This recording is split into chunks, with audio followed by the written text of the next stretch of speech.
you can count on us. This is 7 News Good Morning Fort Sill. Well, good morning and welcome to another edition of Good Morning Fort Sill. Yeah, so we got a lot to talk about today, but first let's check in with Ulysses to see how that PT forecast is looking. Now, Ulysses, yesterday at this time it was mid-40s, cranked up into the 90s. Today a little bit warmer to start with, but ironically maybe ending up a little cooler. Yeah, hope right? so. Hope it finally kind of evens out though, weather-wise.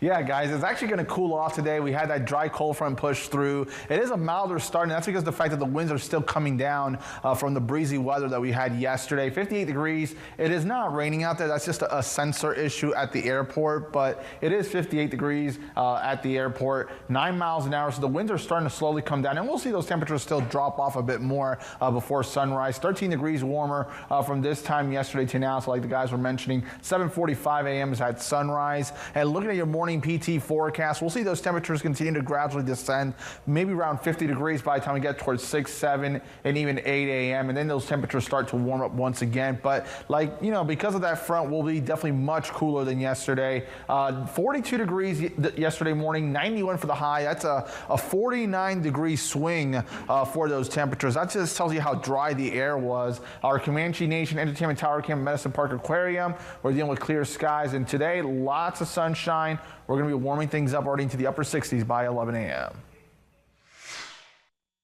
Well, today marks 3 full weeks of the government shutdown with no end in sight. Yeah, unfortunately, lawmakers still cannot agree on whether a stopgap spending bill should keep healthcare costs from rising. In fact, they haven't even achieved step 1 of the process, which is just getting to the negotiating table. That's right. As Amy Kiley reports, the shutdown is reaching an infamous historic milestone. We need to end the shutdown. At 21 days, the government shutdown is now tied for the second longest in U.S. history. Democrats say they want a funding bill that addresses Medicaid cuts and expiring Obamacare subsidies. Tens of millions of Americans are about to experience dramatically increased premiums, copays, and deductibles. Republicans say they won't discuss that until Democrats pass their funding bill with no changes. What exactly is there to negotiate?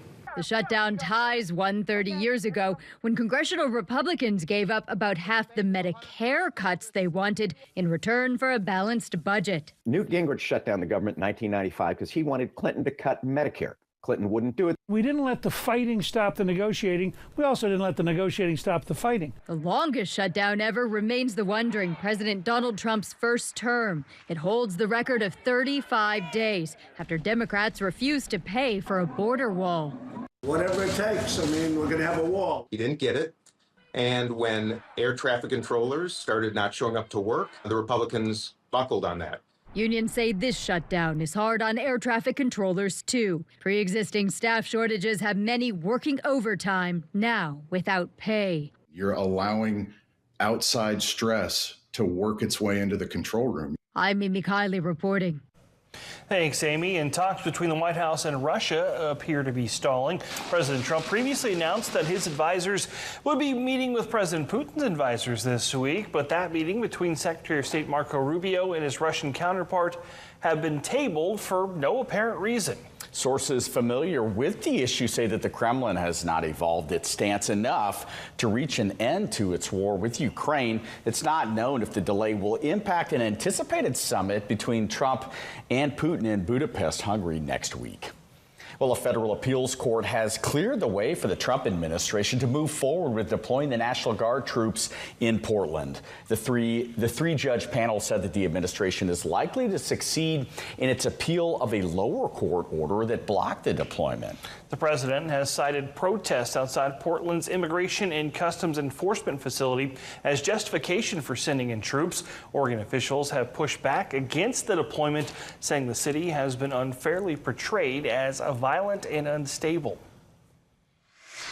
Looking at upcoming local military events, an Army veteran has dedicated his life to helping fellow veterans and civilians with disabilities. Former Command Sergeant Major John Hale served for 32 years, and as a former senior enlisted advisor, he recognized many Army vets were not receiving enough opportunities. After retiring in 2016 from Fort Sill, he began his career with Professional Contract Services Incorporated, who helps connect disabled vets with employers. It was a responsibility to share the information that I was getting, which was supposed to be an opportunity for everyone, so we all can have an even playing field as much as I could. Hale emphasized that by working through PCSI, he has seen people with disabilities and disabled veterans being put first, and that helping them is a reward in itself because he sees that veterans are thankful and that they can provide for their families. All right, now to some local There we go. events. Yeah, sorry, like a little bit. It's okay. But good story, Yeah, though. absolutely. And Command Sergeant Major Hale does some great work there. So the Fort Sill Patriot Spouses Club will host its October luncheon tomorrow. So the theme is Ghouls Just Want to Have Fun. It will feature a hot taco bar and do-it-yourself pumpkin crafts. Costumes are encouraged. Tickets are $5 for the first 20 people, $10 after that. It starts at 11:30 a.m. at the Southern Plains Community Center, which is located at 5703 Geronimo Road on Post. And the Better Opportunity for Single Soldiers or BOSS program is hosting their annual haunted basement on Friday and Saturday. $10 will get you in the door, and the fun will begin at 7 p.m. each night. The haunted basement is open to the public. Also happening this weekend is the most spooktacular run of the season. We're talking, of course, about the Zombie Run. It's happening at the Patriot Club Saturday with check-in at 6 p.m. The run starting at around 7 p.m. There's a 5K run and ruck and a 1-mile walk. $45 will get you a t-shirt, medal, bib, and ruckers will get a ruck patch. But with all of Fort Sill's runs, you can always just show up and participate for free if you don't want the swag.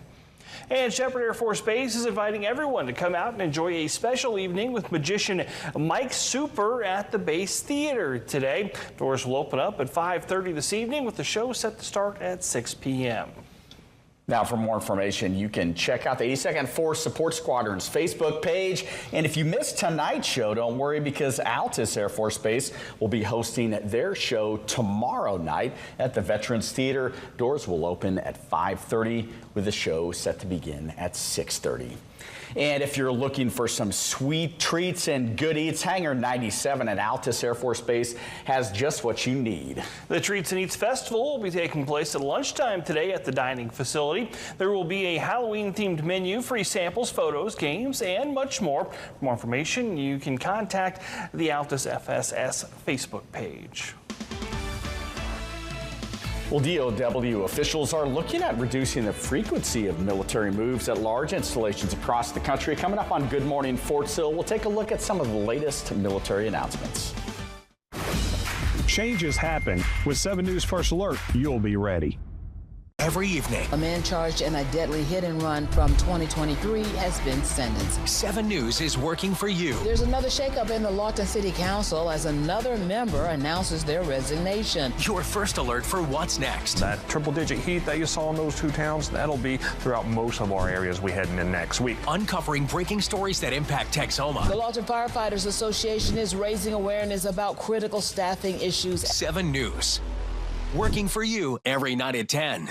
KSWO and the Lawton Fort Sill community want to thank our service members and their families for their service and sacrifice. We are extremely proud of your courage, dedication, and daily commitment to protecting our freedoms. To recent graduates and their extended families, congratulations on your accomplishment and welcome to our community. Lawton Fort Sill is a unique area like no other in the country, with our strong working relationship with our armed forces. Thank you for everything you do for us. Here's your first alert forecast with meteorologist Ulysses Garcia. Welcome back, everyone. And right now we're dealing with just high pressure and control. Yes, we did have a dry front that pushed through. Nothing when it comes to precipitation, but you can kind of tell where that front is. There's actually a little bit more moisture off towards the east over parts of Arkansas, and that's where there's a little bit of activity there. But that is the cold front that we had, and we're still kind of just dealing with the effects behind the front. So that's why it's taking a while for those temperatures to drop in some spots as we deal with those winds gradually coming down. You can see a little bit of a breeze there over towards our Jackson County Memorial Hospital Tower came over towards Altus.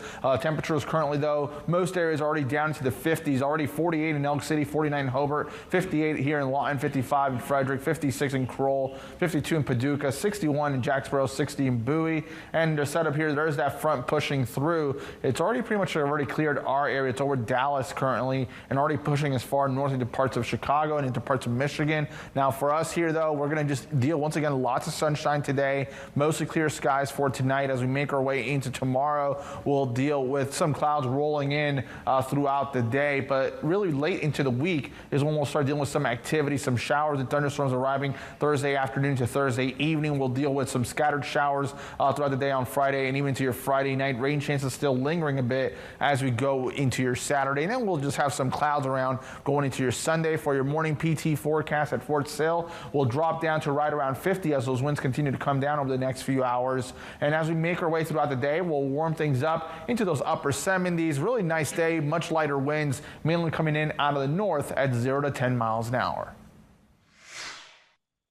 Well, last month we covered the Army's announcement that it was sunsetting the Army Career Tracker system, which also includes the online tools to track and manage the Army sponsorship program. That's right. The Army just released some additional changes to include renaming the Total Army Sponsorship Program, which will now be known as Onboarding and Integration. The updates were announced in ALAR Act 097-2025, and as part of what the Army is calling the Soldier Experience Initiative. So this new initiative is part of a broader effort focusing on a seamless, soldier-empowered and commander-led in-and-out processing experience.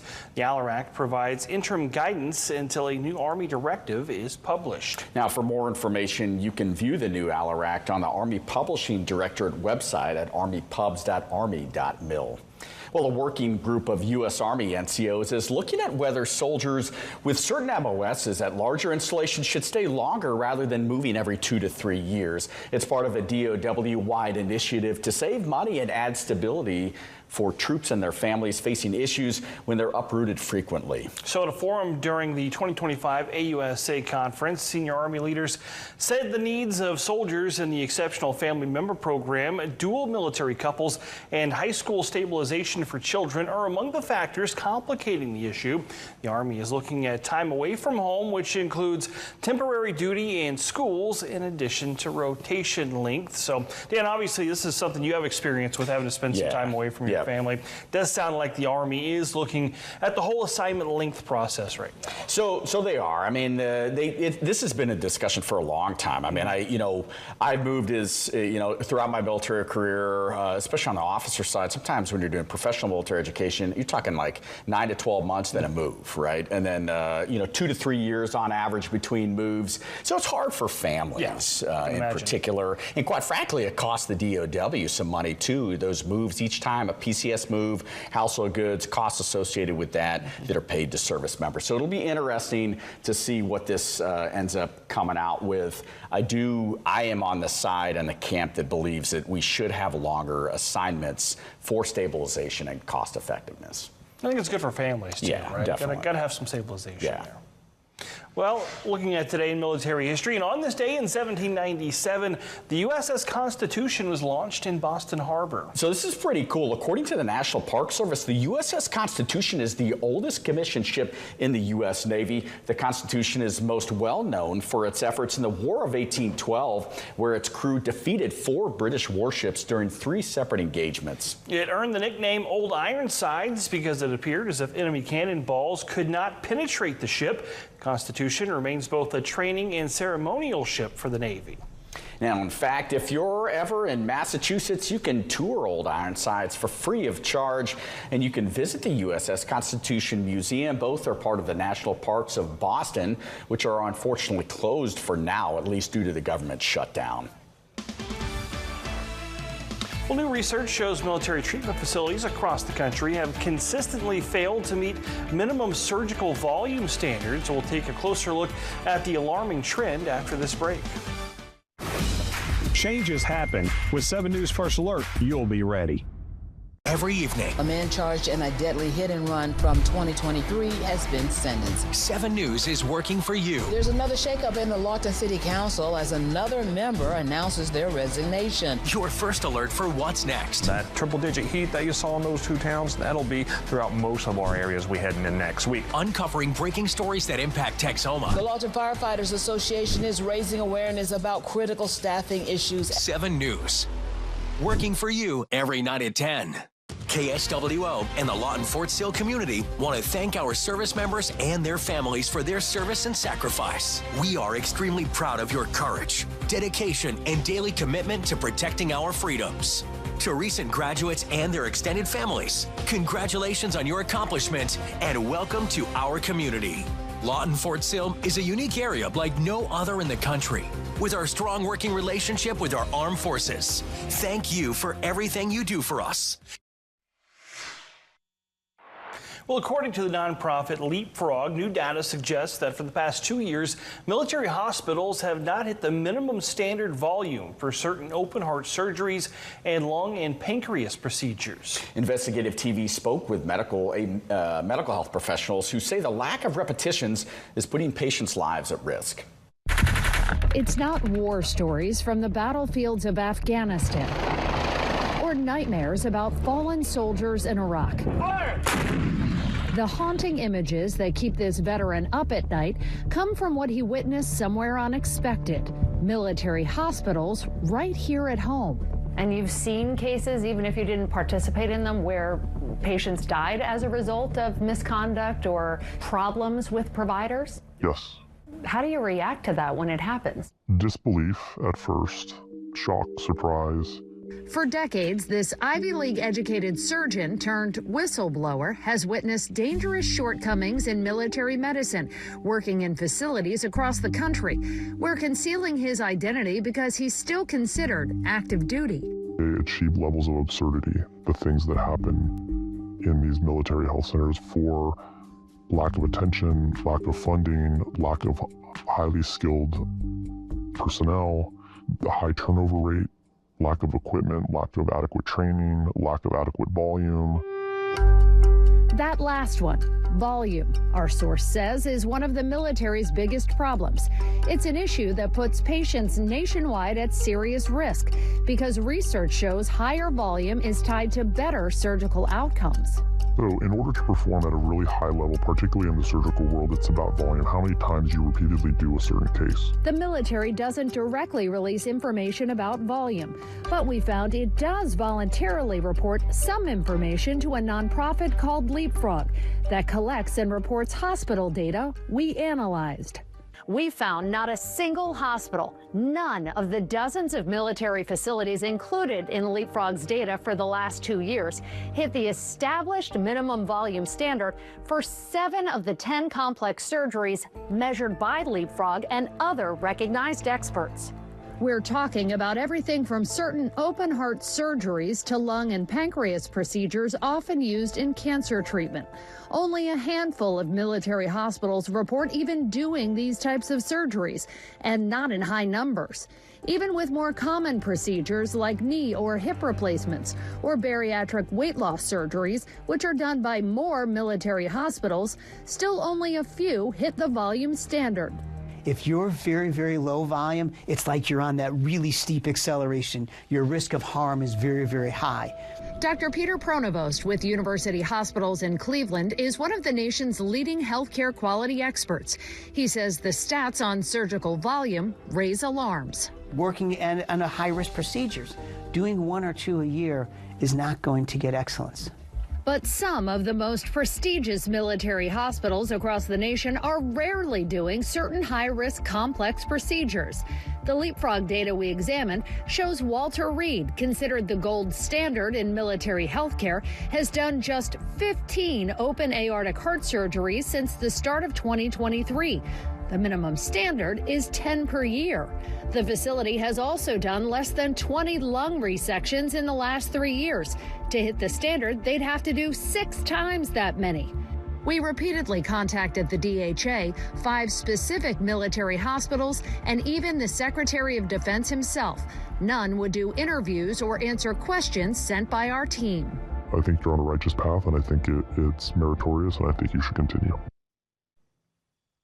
So some interesting news there. Yeah, definitely.